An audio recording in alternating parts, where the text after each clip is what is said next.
Hello నమస్తే welcome to discover Hyderabad tours and travels. ఈరోజు topic వచ్చేసరికి సౌదీ విఎఫ్ఎస్ హైదరాబాద్కి సంబంధించి tourist visa and personal visit visa. ఈ టూ వీసాస్ ఎక్కువ రిజెక్ట్ అయ్యే అవకాశాలు చాలామందికి జరుగుతున్నాయి. సో ఏంటి రీజన్, మెయిన్ రీజన్ ఏంటి, ఈ రెండు వీసాలకు సంబంధించిన ఇన్ఫర్మేషన్ మీకు ఈరోజు టాపిక్లో నేను కవర్ చేస్తాను. ఫస్ట్ వచ్చేసరికి టూరిస్ట్ వీసా. సో టూరిస్ట్ వీసాది అప్లై చేసేటప్పుడు మీకు ఫస్ట్ చూసుకోవాల్సింది మీ బ్యాంక్ స్టేట్మెంట్. ఎవరైతే అప్లికెంట్ టూరిస్ట్ వీసా అప్లై చేస్తున్నారో వాళ్ళ యొక్క bank statement balance, closing balance అన్నది 85,000 అబవ్ ఉండాలి. అది కూడా 3 months నుంచి బ్యాలెన్స్ చూపిస్తూ ఉండాలి. ఓకే, అంటే మీరు 85,000 ఒక మంత్లో డిపాజిట్ చేసి నెక్స్ట్ మంత్లో 85,000 చేసి నెక్స్ట్ మంత్లో 85, అలా 3 months మీరు డిపాజిట్ చేసుకుంటూ చూపిస్తే పనిచేయదు. మీ బ్యాంక్ యొక్క స్టేట్మెంటు ఫ్లోయింగ్ ఎలాగుంది, క్యాష్ ఫ్లోయింగ్ మొత్తం మీ ఫండ్స్ ఫ్లోయింగ్ ఎలాగ ఉన్నది అన్నది అందులో చూపిస్తుంది. మీకు శాలరీలో వస్తుందా లేదా, ఏదన్నా వేరే ఇన్కమ్ సోర్సెస్ ఎట్లా వస్తుందా అన్నది ఉంటుంది, ఇంపార్టెంట్. ఓకే, అయితే ఇక్కడ మనకు వచ్చేసరికి చాలామంది చేసేది ఏంటంటే డిపాజిట్లు చేస్తూ ఉంటారు ఏదో స్టేట్మెంట్ చూపించడం కోసం. అట్లా కాకుండా వాళ్ళ ట్రాన్సాక్షన్ ఫ్లో జరుగుతూ ఉండాలి. అబౌవ్ 85,000 క్లోజింగ్ బ్యాలెన్స్లో ఉండాలి. అంటే మీరు అది యూజ్ చేసినట్టుగా ఉండకూడదు, టోటల్గా బ్యాలెన్స్లో ఉండాలన్నమాట. అలా బ్యాలెన్స్లో ఉంటేనే మీ బ్యాంక్ స్టేట్మెంట్ వ్యాలిడ్ అవుతుంది. ఒకవేళ మరి అటువంటప్పుడు ఇలా బ్యాంక్ స్టేట్మెంట్ వ్యాలిడ్ లేని వాళ్ళు చాలామంది ఉంటారు. సో వాళ్ళు ఏం చేయొచ్చు, వాళ్ళ హస్బెండ్ది అయినా పెట్టుకోవచ్చు, లేదా వాళ్ళ వైఫ్ ఆర్ హస్బెండ్ది, ఓకే, వాళ్ళదైనా పెట్టుకోవచ్చు, లేదా వాళ్ళ బ్లడ్ రిలేషన్ ఎవరైతే ఉన్నారో ఆ బ్లడ్ రిలేషన్ కూడా పెట్టుకోవచ్చు. కాకపోతే ఈ బ్లడ్ రిలేషన్ చూపించడం కోసం మళ్ళీ ఇంకో డాక్యుమెంట్, సపోర్టింగ్ డాక్యుమెంట్లు చూపించాలి. నెక్స్ట్ మీరు అఫిడవిట్ చేయించాలి, నోటరీ అఫిడవిట్ చేయించాలి 100 రూపీస్ స్టాంప్ పేపర్ మీద, ఎవరైతే బ్యాంక్ స్టేట్మెంట్ ప్రొవైడ్ చేస్తున్నారో. సో ఎంత ప్రాసెస్ టూరిస్ట్ వీసాకు ఉంటుంది. ఒకవేళ మీకు బ్యాంక్ స్టేట్మెంట్ ప్రాపర్గా లేకపోతే కనుక టూరిస్ట్ వీసా జోలికి వెళ్ళకండి. ఓకే, సో బ్యాంక్ స్టేట్మెంట్ అంతా పర్ఫెక్ట్గా ఉంటేనే టూరిస్ట్ వీసాకి మీరు అన్ని డాక్యుమెంట్స్, మీరు రిమైనింగ్ డాక్యుమెంట్స్ ఏమైతే ఉన్నాయో అవన్నీ పెట్టుకోవచ్చు. సో ఆల్రెడీ ప్రీవియస్లో నేను రిక్వైర్మెంట్ డాక్యుమెంట్స్ అన్ని చెప్పాను.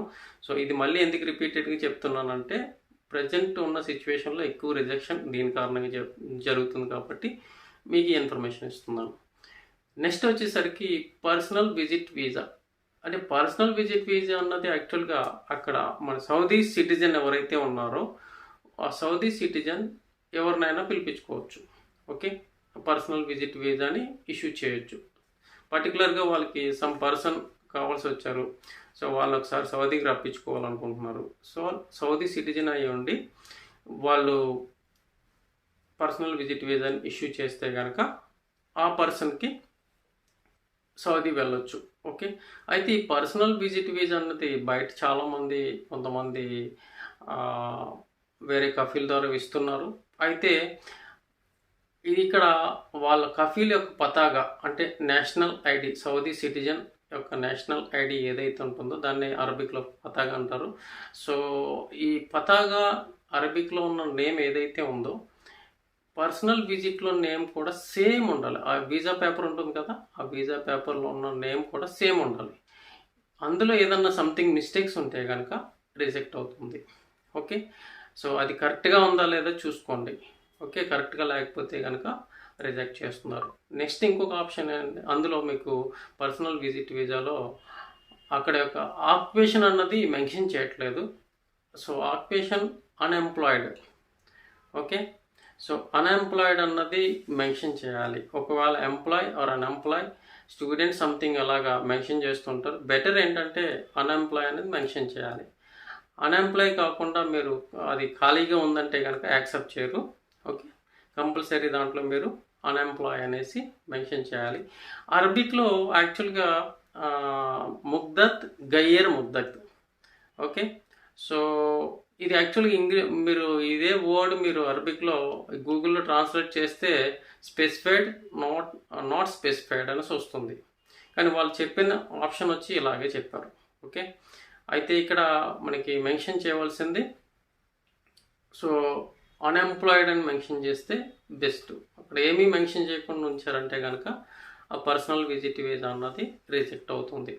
అలాగే కొంతమంది పర్సనల్ విజిట్ వీసా కోసం అని కొంత పేమెంట్ చేసి తీసుకునేటోళ్ళు ఉంటారు బయట నుంచి. సో అది మీరు తీసుకున్న తర్వాత ఇక్కడ రిజెక్ట్ అయిందనుకోండి, మీ మనీ లాస్ అవుతుంది. సో దానికన్నా బెటర్ ఏంటంటే ఎవరైతే మీకు పర్సనల్ విజిట్ వీసాని ప్రొవైడ్ చేస్తున్నారో, ఒకవేళ మనీ తీసుకుని ప్రొవైడ్ చేస్తుంటే కనుక మీరు first of all me endorsement complete అయ్యి వీసా కంప్లీట్ అయిన తర్వాత అప్పుడు మీరు ఆ వీసాకి పేమెంట్ చేసి యూజ్ చేసుకుంటే బెటర్. ఎందుకంటే కొన్ని పరిస్థితుల్లో ఈ పర్సనల్ విజిట్ వీసా అన్నది తీసుకుంటున్నారు కొంతమంది.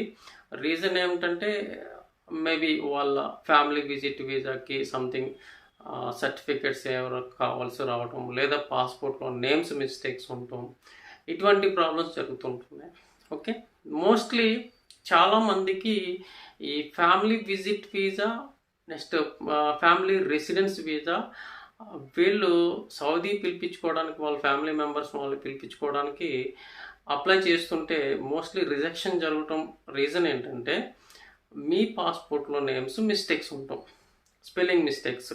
ఓకే, రిలేషన్షిప్ ఏదైతే ఉందో ఆ రిలేషన్షిప్కి సంబంధించి ఫాదర్ కానీ మదర్ కానీ ఈ నేమ్స్ ఈ స్పాన్సర్ ఎవరైతే పంపిస్తున్నారో వాళ్ళ పాస్పోర్ట్లోని ఈ పాస్పోర్ట్లో టాలీ చేస్తుంటే ఒక్కొక్క లెటర్ మిస్టేక్ ఉన్నా కానీ రిజెక్షన్ జరుగుతుంది. సో ఇవి మీరు నెక్స్ట్ రెన్యువల్ చేసుకునేటప్పుడు పాస్పోర్ట్ని ఈ మిస్టేక్స్ అన్నది కరెక్ట్ చేసుకుంటే నెక్స్ట్ టైం మీరు వేరే ఇబ్బందులు ఏం పడవలసిన పని లేదు. ఎందుకంటే చాలామంది పాస్పోర్ట్లో స్పౌజ్ నేమ్స్ ఉండదు, హస్బెండ్ పాస్పోర్ట్లో స్పౌజ్ నేమ్స్ ఉండదు, వైఫ్ పాస్పోర్ట్లో హస్బెండ్ నేమ్ ఉండదు ఇట్లా. ఓకే, సో ఇట్లా నేమ్స్ ఎవరైతే లేవో వాళ్ళు నెక్స్ట్ టైం రెన్యువల్ చేయించుకునేటప్పుడు కరెక్ట్గా పాస్పోర్ట్లో వైఫ్ పాస్పోర్ట్ కానీ హస్బెండ్ పాస్పోర్ట్ కానీ ఏ నేమ్ అయితే ఉందో ఒక్క స్పెల్లింగ్ మిస్టేక్ లేకుండా కరెక్ట్గా చేయించుకోండి. అలాగే మీ ఫాదర్ మదర్ వాళ్ళ నేమ్స్ కూడా మీరు రెన్యువల్ చేయించుకునేటప్పుడు కరెక్ట్గా చెక్ చేసుకోండి. డేట్ ఆఫ్ బర్త్లు, నేమ్స్ ఏది కూడా మిస్టేక్స్ లేకుండా చేసుకుంటే మీ మ్యారేజ్ సర్టిఫికేట్లతో పని లేదు, బర్త్ సర్టిఫికేట్లతో పని లేదు. సో ఇవన్నీ మీకు పర్ఫెక్ట్గా ఉంటే కనుక ప్రాబ్లం ఉండదు. లేదు మీకు ఈ నేమ్స్ మిస్టేక్స్ ఉంటే మ్యారేజ్ సర్టిఫికేట్లు కావాలి.